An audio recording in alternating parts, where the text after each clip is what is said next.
आपने देवाधिदेव महादेव की आराधना करी है, भगवान शंकर की कथा सुनी है, शिव मंदिर में जाकर, शिवालय में जाकर एक लोटा जल यदि समर्पित करा है, तो ये विश्वास मानकर चलना कि एक लहर सुख की, दुख हरने की भगवान जरूर लाकर देगा और तुम्हारा जीवन सुखी होगा। एक लहर जरूर आएगी।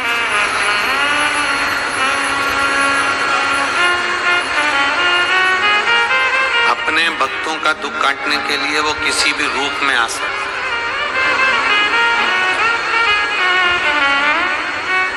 किसी भी तरह से। भगवान शंकर एक बार विराजमान थे, उनके नयन माता पार्वती जी ने अपने हाथों से बंद कर दिया। अब अर्धांगिनी है मां,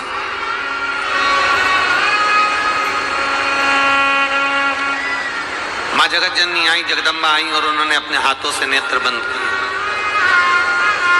पार्वती जी के हाथ का स्पर्श, नयनों से अश्रु टपकना भोलेनाथ जी का, उससे एक बेटे ने जन्म ले लिया जिसका नाम अंधकासुर।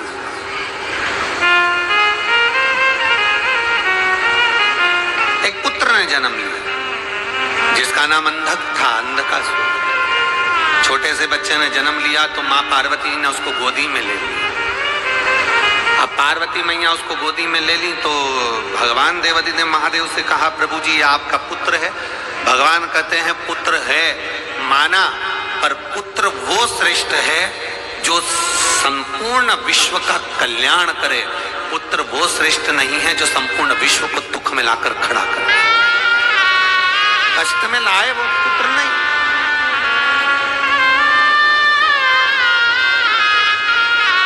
पार्वती जी उसको ले जाओ, समुद्र में फेंक दो इसको। पार्वती जी बोली, समुद्र के अंदर मैं अपने बच्चे को क्यों फेंकूं? पार्वती जी यह श्रेष्ठ नहीं है क्योंकि मेरे नेत्र बंद करने के बाद ये प्रकट हुआ।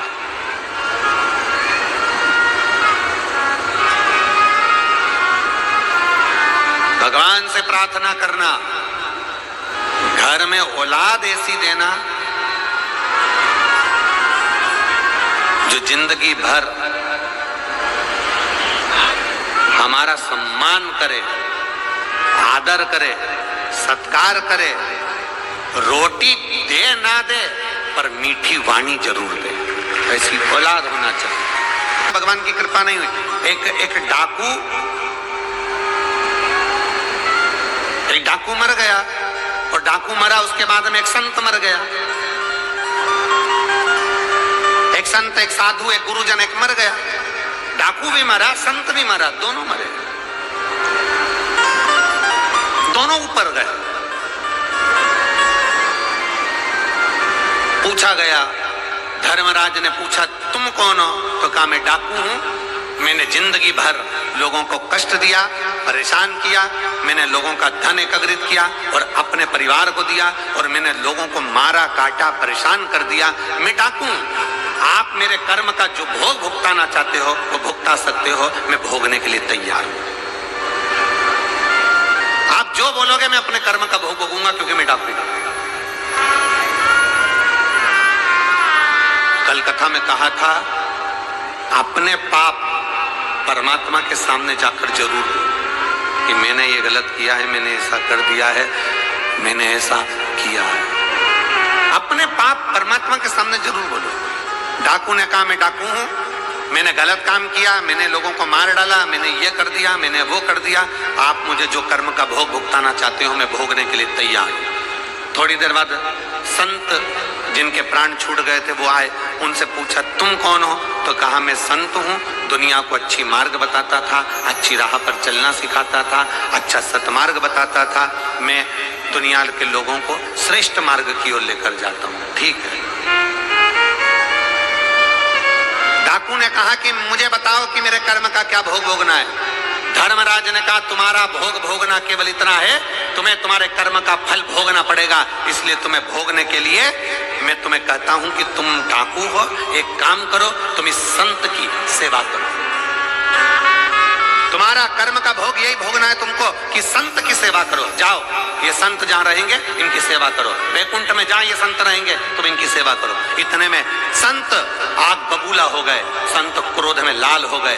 संत ने कहा, मैं संत और ये डाकू मेरी सेवा करेगा, ये मुझे पानी पिलाएगा, ये मुझे छुएगा, ये मुझे स्पर्श करेगा।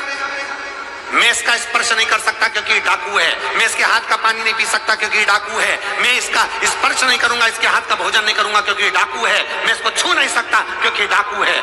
इसलिए मैं इससे सेवा नहीं लूंगा। मेरे लिए कोई दास दासी बुलाए जाए, भगवान वैकुंठ के पार्षद बुलाए जाए, मेरी सेवा के लिए कोई दूसरे को रखा जाए, पर डाकू मुझे नहीं होना। धर्मराज ने कहा, ठीक है, डाकू आपकी सेवा नहीं करे, ये आप करें। आपकी बुद्धि इतनी विचित्र है कि आप इतने बड़े औहदे पर होने के बाद भी अपनी बुद्धि का प्रयोग नहीं कर सके। जाओ, अब आपको इस डाकू की सेवा करना पड़ेगी। अब आपको इस डाकू की सेवा करना है। वो पापी होने के बाद भी अपने जुल्म को कबूल कर रहा है। भगवान के सामने जाकर बोलता है कि मैं डाकू हूं, अपने जुल्म को कबूल कर रहा है कि मैं पापी हूं, मैं कपटी, मैं छली। वो अपने जुल्म को कबूल कर रहा है और तुम वो सुधरने का प्रयास कर रहा है। तुम्हारे चरणों में आकर वो तुम्हें छूने का प्रयास कर रहा है और तुम उसको माफ ना कर सके तो फिर तुमसे बड़ा पापी दुनिया में कोई ना हो सकता। अब तुम्हें इस डाकू का सेवा करना पड़ेगी। अब तुम्हें इस डाकू की पूजन करना है, इसकी सेवा करना है, इसको संभालना है। अर्थात शास्त्र कहता है, हमारा वेद, हमारा पुराण, हमारा शास्त्र कहता है कि दुनिया में फिर कल वाली बात आपको फिर कह रहे हैं।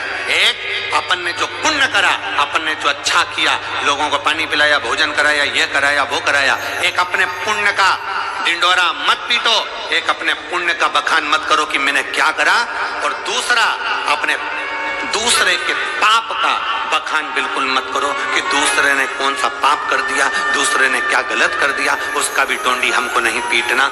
ना हमारे पुण्य की पीटना है, ना दूसरे के पाप की पीटना है। हमें तो एक काम करना है, जाई विधि राखे राम, जाई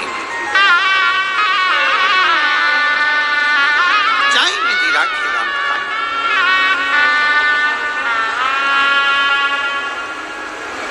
श्रेष्ठ कर्म करते चले।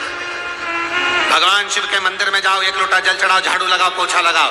कौन तुमसे कह रहा है? कोई तुमसे कह रहा है कि देखो ये सियोर वाले महाराज की चेली आ गई। तुमसे लोग कहेंगे ये आ गई सन्यासन बाई, ये आ गई नर्मदा जी की चेली, ये आ गई भोलेनाथ की भक्तन। दुनिया के लोग तुम पे ताने देंगे, अपशब्द कहेंगे, गालियां देंगे, आड़ा टेढ़ा कहेंगे। तुम घबराना नहीं, बिल्कुल मत घबराना, एक रत्ती का मत घबराना।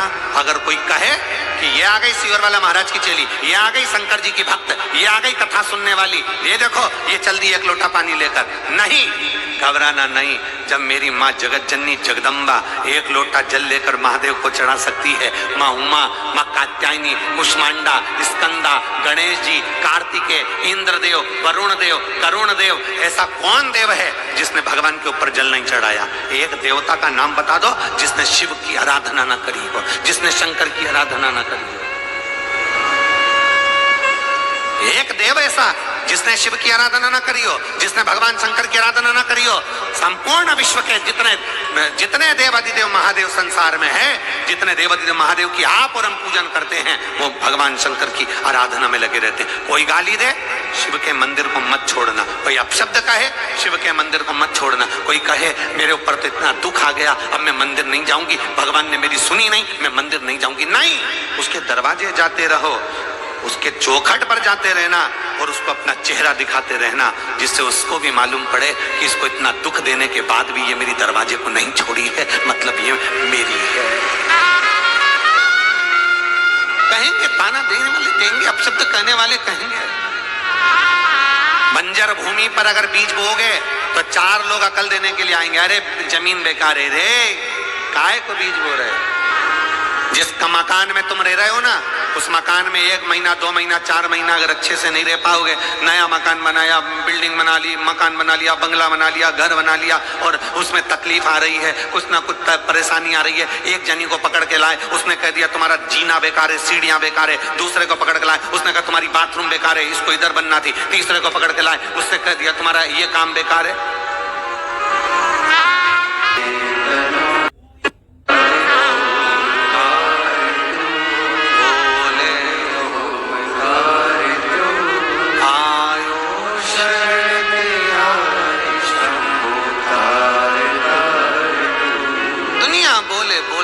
दुनिया आप शब्द कहे कहने दो, तुम्हारी शिव भक्ति कम मत होने दो।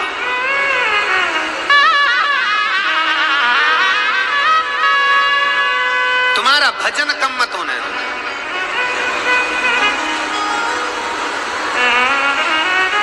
अंधकासुर को समुद्र में डाल दिया, हिरण्याक्ष ने उसको पाल पोस कर बड़ा कर लिया। हिरण्याक्ष बड़ा हुआ तो उसको पिता ने बता दिया कि ना तो तुम्हारी कोई माँ है ना तुम्हारा कोई बाप है,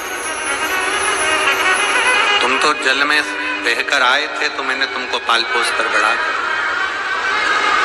ब्रह्मा जी से अंधकासुर ने वर मांगा कि मैं मरूं ना, मेरे प्राण ना छूटे।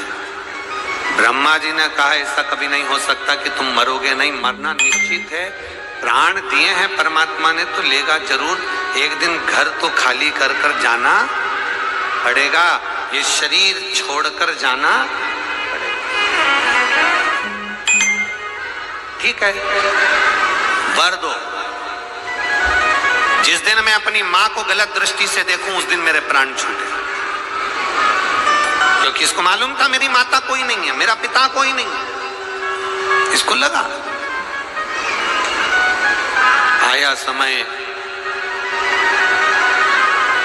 वराह भगवान ने हिरण्याक्ष के प्राणों को हर लिया, अंधकासुर अकेला रह गया और अंधकासुर ने विचार करा कि अब मैं क्या करूं, तो मैं विवाह करूं, विवाह किससे करूं, जो सबसे सुंदर हो उसका पता लगाओ।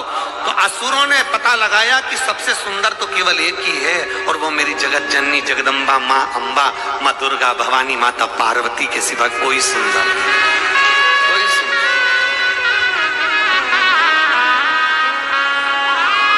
माँ से बराबर कौन सुंदर हो, माँ के बराबर दुनिया में कोई सुंदर नहीं है, ऐसा कोई। और बच्चा, बेटा बेटी, माता पिता के बच्चे कैसे भी है ना, पाँव से अगर तकलीफ है, कान से तकलीफ है, शरीर काला भी है, कैसा भी है, बच्चा कैसा भी है, पर किसी माँ बाप से पूछा जाए कि उसकी औलाद की कीमत उसके लिए क्या है, तो वो हमेशा अपने बच्चे को चांद का टुकड़ा ही कहती है, चांद का टुकड़ा।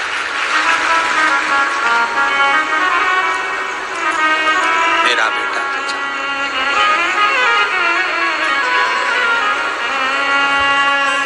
अब माँ अम्बा, जगदम्बा, जगतधात्री, दुर्गा, भवानी का वर्णन जैसे ही करा गया, वर्णन सुनते ही, श्रवण करते ही मन में आ गया कि बस अब तो पार्वती को अपना बनाना है।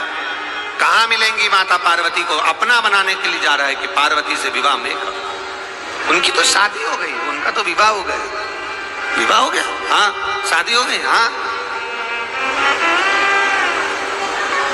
किनके साथ? देवादिदेव महादेव के साथ, शिवजी के साथ, हाँ। तो वो तो शमशान के वासी हैं, ओघड़ी हैं, कैलाश पर रहते हैं, उनके पास तो कुछ भी नहीं है, उनके पास तो कुछ भी नहीं है। मेरी बहुओं से निवेदन है, कभी भी गलत फहमी में मत रहना कि सास के पास कुछ भी नहीं है,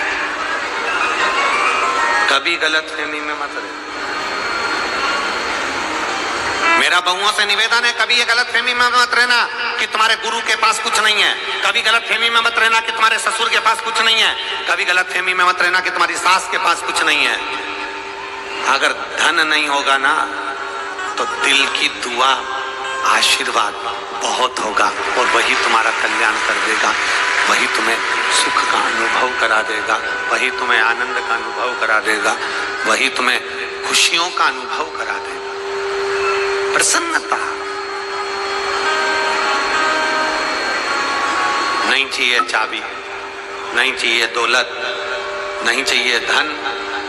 प्रयास करना कि माँ बाप का आशीर्वाद मिल जाए ना, लाना, और बुजुर्गों का आशीर्वाद मिल गया, घर के माता पिता का आशीर्वाद मिल गया, किसी बुजुर्ग का अगर आशीर्वाद मिल गया तो याद रखना, भले जमीन नहीं मिली, दौलत नहीं मिली, पर बुजुर्गों का, माता पिता का अगर आशीर्वाद मिल जाता है तो वीराने में भी महल बना लेता है, और नहीं तो महल को भी वीराना बना देता है। आशीर्वाद चाहिए।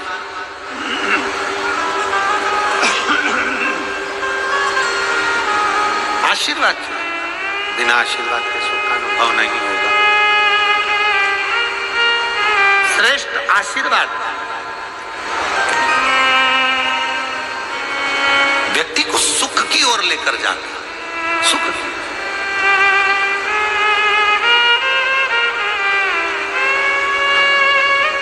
अंधकासुर गया, सामने माता पार्वती जी कुछ कार्य कर रही थी। अब घर की स्त्री है, घर की नारी है, काम में लगी रहती है।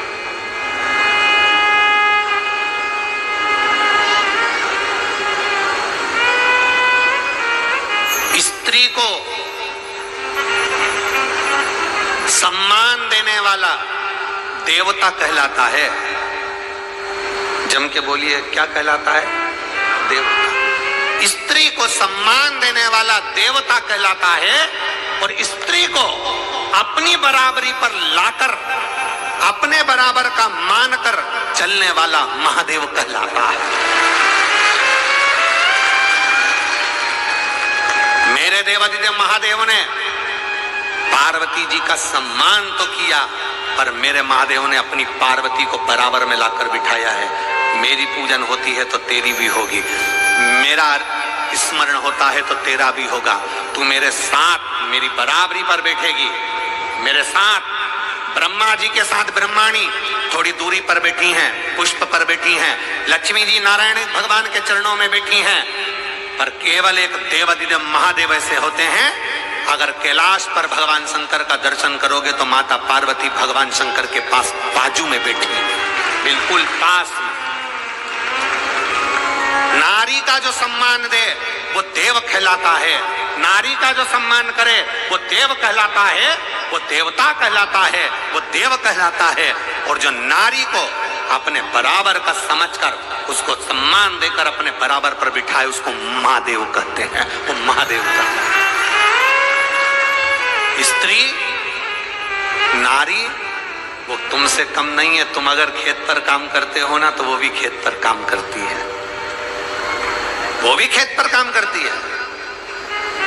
तुम ऑफिस जाते हो, थक जाते हो, तुम दुकान पर जाते हो, थक जाते हो, वो भी सुबह से उठती है, तुमसे पहले उठती है, घर का काम करती है, दिन भर काम करती है, टिफिन बनाती है, रोटी बनाती है, बच्चों को संभालती है, स्कूल भेजती है, परिवार में माता पिता कुटुंब बहन भाई सबको संभाल कर चलती है।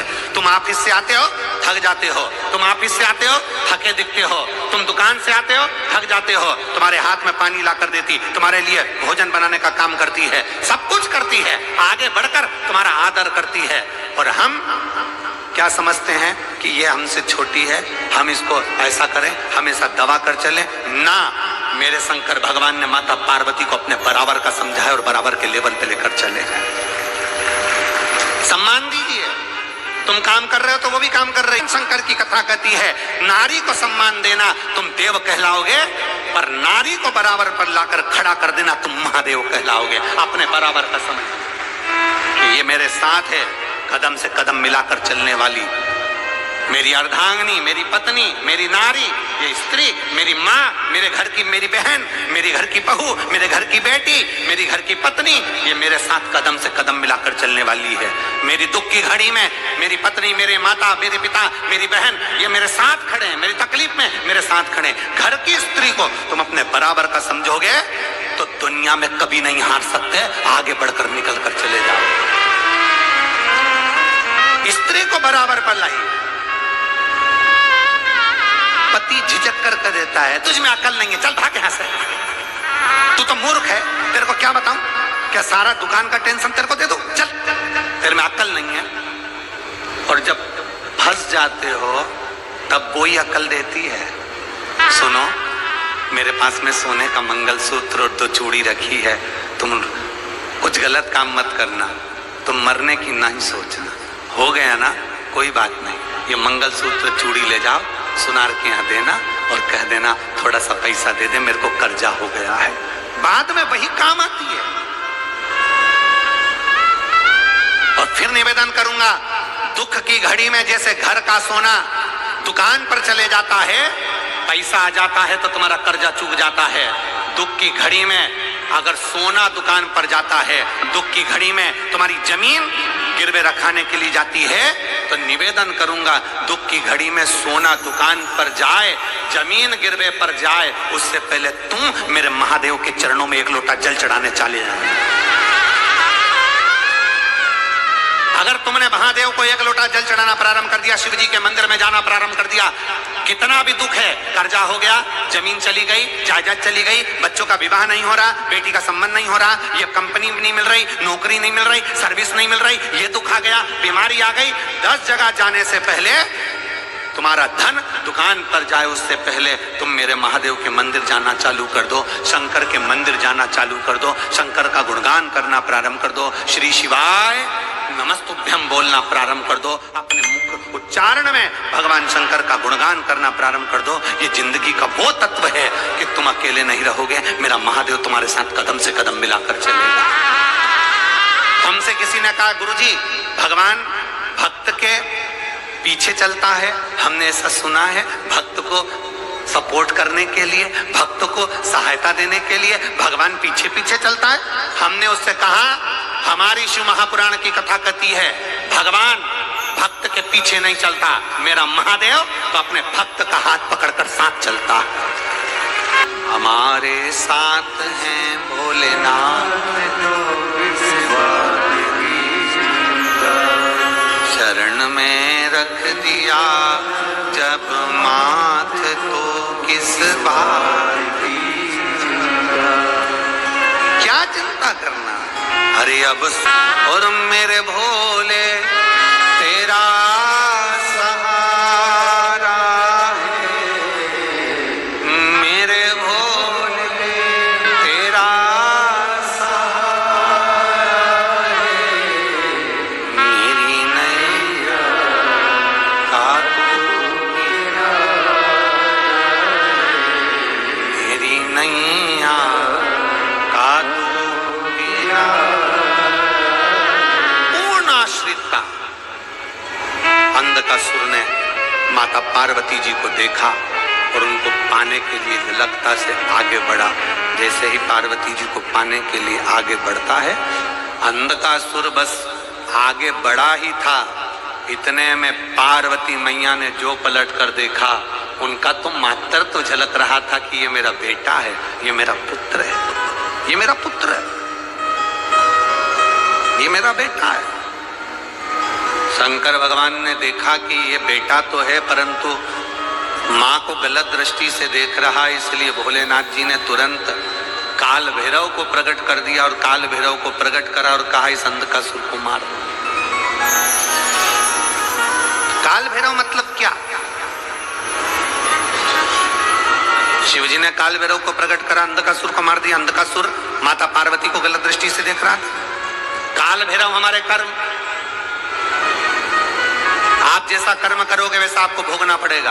आपने किसी स्त्री को गलत दृष्टि से देखा है, आपने किसी को गलत शब्द कहा है, आपने किसी के लिए अपशब्द कहा है, आपने किसी को आड़ा टेढ़ा बोला है, मतलब आपको भोगना तो पड़ेगा।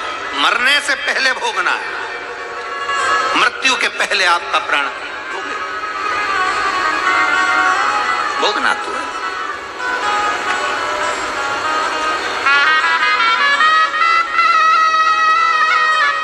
शिव कथा के काल भैरव को प्रकट करा, अंधकासुर के प्राण छूट गए। अंधकासुर